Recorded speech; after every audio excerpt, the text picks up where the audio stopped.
Magandang araw mga ka-Express Info. Ang Gilas Pilipinas ay naghahanda para sa kanilang laban kontra New Zealand sa paparating na FIBA Asia Cup 2025 qualifiers. Sa kabila ng pagkawala ni Kai Sotto, nananatiling matatag at handa ang kupunan sa pamamagitan ng pagsama kay AJ Edo sa starting lineup. Ang bagong look ng Gilas starting five ay binubuo ni Junmar Fajardo, center, AJ Edo, power forward, Justin Brownlee, small forward, Dwight Ramos, shooting guard, at Scottie Thompson, point guard. Bagamat hindi ganap na bago ang lineup na ito, ang pagpasok ni AJ Edo bilang kapalit ni Kai ay nagdadala ng bagong dimensyon sa laro ng Gilas.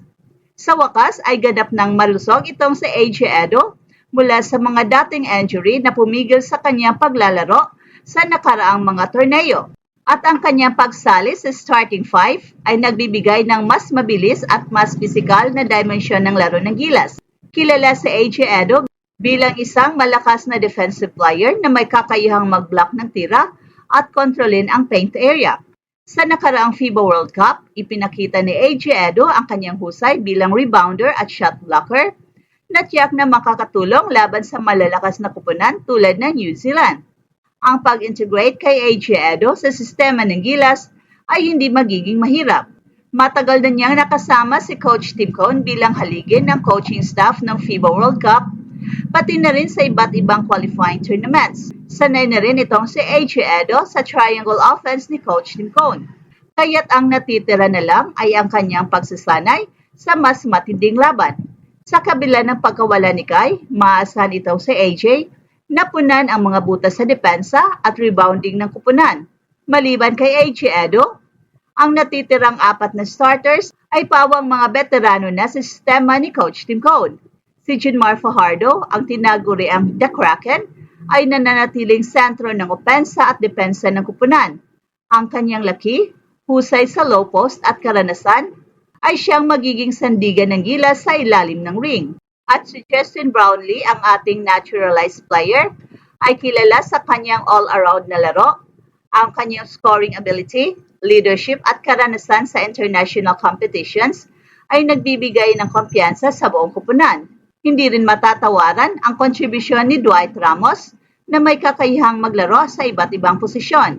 Ang kanyang depensa, scoring at playmaking ay malaking tulong sa Gilas, lalo na laban sa mga pisikal na kupunan tulad ng New Zealand. At panghuli, si Scottie Thompson, ang magsisilbing utak sa opensa. Kilala bilang isang matalinong point guard si Thompson na may kakayahan sa pagbasa ng laro at pagbigay ng tamang pasa sa kanyang mga kakampi. Ang kanyang hustle plays at depensa ay dagdag sa kumpiyansa ng Gilas sa bawat laro. At ang pagkawala ni Kai ay maaring magdulot ng kaunting pagbabago, pero hindi ito masyadong mararamdaman dahil sa mga kakayahan ni AJ Edo. Ang mas mabilis at mas pisikal na estilo ng laro ni AJ Edo ay maaaring maging isang advantage para sa Gilas. At sa opensa, ang bilis ni AJ Edo ay makakatulong sa transition plays.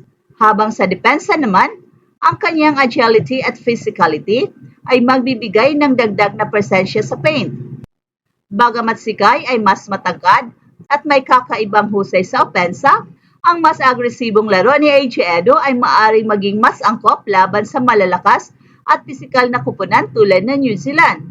Sa depensa, mas kaya ni AJ na magbantay ng mas mabilis na big man na siyang magpapadali sa rotations ng Gilas. Bukod dito, ang pagkakaroon ng isang healthy na AJ Edo ay magdadala ng mas mataas na intensity sa bawat posisyon. At isa sa mga inaasam-asam ni Coach Tim Cone ay ang panahon na makompleto ang frontline ng Gilas na binubuo ni Kai Sotto, AJ Edo at Junmar Fajardo. At kapag mangyayari ito, ang Gilas ay magkakaroon ng isa sa mga pinakamalakas na frontline sa Asia. Gayunpaman, habang hinihintay ang pagbabalik ni Kai, ang kasalukuyang lineup ay nananatiling matatag at handa. Sa nalalapit na laban kontra New Zealand Tall Blacks, isa itong malaking hamon para sa Gilas Pilipinas. Kilala ang New Zealand sa kanilang pisikal na laro, kung saan nangingibabaw ang kanilang depensa at disiplina sa bawat laro. Ang kanilang matibay na frontline at kakayahang maglaro ng mabilis ay nagbibigay ng panibagong hamon sa Gilas na kailangang maghanda hindi lamang sa taktika, kundi pati na rin sa pisikal na aspeto ng laro. Sa kabila nito, nagkaroon ng malaking pagbabago sa kupunan ng Gilas Pilipinas na ngayon ay mas handang sumabay sa ganitong klaseng laro. At ang pagkakaroon ng mas mabilis at pisikal na lineup ay malaking bentahe para sa Gilas. Sa tulong ni Junmar Fajardo, AJ Edo at Justin Brownlee sa frontline, nagkakaroon ng kupunan ng mas matibay na depensa sa ilalim ng basket at mas epektibong opensa. Si Junmar, na kilala bilang dominanteng sentro sa PBA, ay siyang magbibigay ng karagdagang lakas sa rebounding at scoring sa paint. Si AJ naman ay mahusay sa shot blocking at depensa na mahalaga laban sa mga big man ng New Zealand. Samantala, ang versatility ni Justin Brownlee ay nagbibigay daan sa kanya na maglaro sa iba't ibang posisyon, na siyang malaking tulong sa opensa at depensa ng kupunan. Sa backcourt naman, ang tambalan ni Dwight Ramos at Scottie Thompson ay nagdadala ng kakaibang dynamic sa laro. Si Dwight Ramos, bukod sa pagiging scorer, ay mahusay din sa perimeter defense at playmaking. Habang si Scottie Thompson ay kilala sa kanyang hustle plays, rebounding at leadership sa court, ang kanyang kakayahan na mag-adjust sa sitwasyon ay isang mahalagang aspeto upang ma-neutralize ang mabilis na laro ng tall blocks. Bukod dito, ang malawak na karanasan ni Scottie Thompson sa PBA at international na laban ay nagbibigay inspirasyon at kumpiyansa sa buong kupunan. Well, sa kabuuan, handa ang Gilas Pilipinas na harapin ang matinding hamon mula sa New Zealand. Ang balancing opensa at depensa na pinamumunuan ng mga veteranong players at mga batang talento ay nagbibigay pag-asa na kaya nilang makipagsabayan sa physical na laro ng tall blocks. Bagamat mahirap ang laban, ang kombinasyon ng tamang taktika, determinasyon at teamwork ang susi upang makamit ang panalo. Ang laban na ito ay hindi lamang pagsubok para sa Gilas, kundi pagkakataon din upang ipakita ang kanilang kakayahan laban sa isa sa pinakamalakas na kupunan ng rehiyon. Hey, hey, hey! Attention mga kapatrol! Get ready for an epic giveaway! Once Express Info hits 150k subscribers, one lucky winner will win the incredible Oppo Reno 11F 5G smartphone.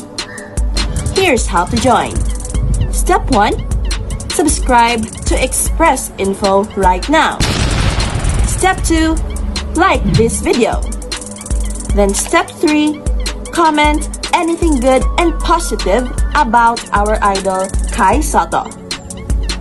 Super easy. Just subscribe, like, and comment.